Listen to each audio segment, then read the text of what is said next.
পটুয়াখালী থেকে ঢাকা নৌপথের দূরত্ব 252 কিলোমিটার। তবে এর মধ্যে পটুয়াখালী নদীবন্দর থেকে বগার চরগড় অবধি এবং ঝিলনা পর্যন্ত বেশ কিছু স্থানে শুষ্ক মৌসুমে ডুবোচর জেগে ওঠায় এই রুটে নৌযান চলাচলে ঝুঁকি তৈরি হয়।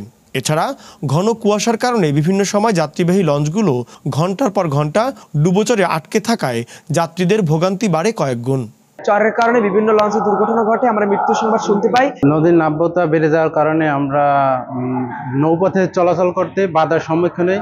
সমস্যা সমাধানে বিগত বছরগুলোতে পটুয়াখালী নদীবন্দরের বিভিন্ন পয়েন্টে ড্রেজিংয়ের মাধ্যমে কোটি কোটি টাকা খরচ করলেও তা খুব বেশি কাজে আসেনি। উল্টো ড্রেজিংয়ের মাটি নদীর তীরে ফেলায় নদী আবার ভরাট হচ্ছে বলে অভিযোগ করছেন স্থানীয়রা। ড্রেজার ঠিকমতো কাটতে পারতেছে না, এই জন্য আর ঘন কুয়াশা পড়লে লঞ্চ এই 3 জায়গায় বাজে থাকে। নদীতে বিভিন্ন জায়গায় চর হয়ে যায়, ওই নদীর নাব্যতা দূর করতে আসে আর সেই ড্রেজিং করতে সেই ড্রেজিং তারা করে না। তবে বিআইডব্লিউটিএ ড্রেজিং বিভাগের মাধ্যমে সমস্যা সমাধানের উদ্যোগ গ্রহণের কথা জানান পটুয়াখালী জেলা নদীবন্দর কর্মকর্তা। সংশ্লিষ্ট ডিপার্টমেন্ট আছে ড্রেজিং বিভাগ, তাদেরকে আমরা চিঠি দেই অবস্থা ভেদে, এবং তারা সেই আমাদের ড্রেজিং চাহিদা মোতাবেক তারা ড্রেজিং এর কাজ করে নৌপথ সচল রাখার কাজটি করে থাকে।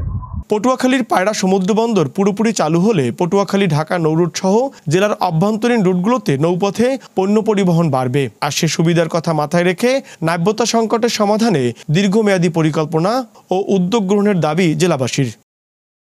আব্দুস সালাম আরিফ, বৈশাখী সংবাদ, পটুয়াখালী।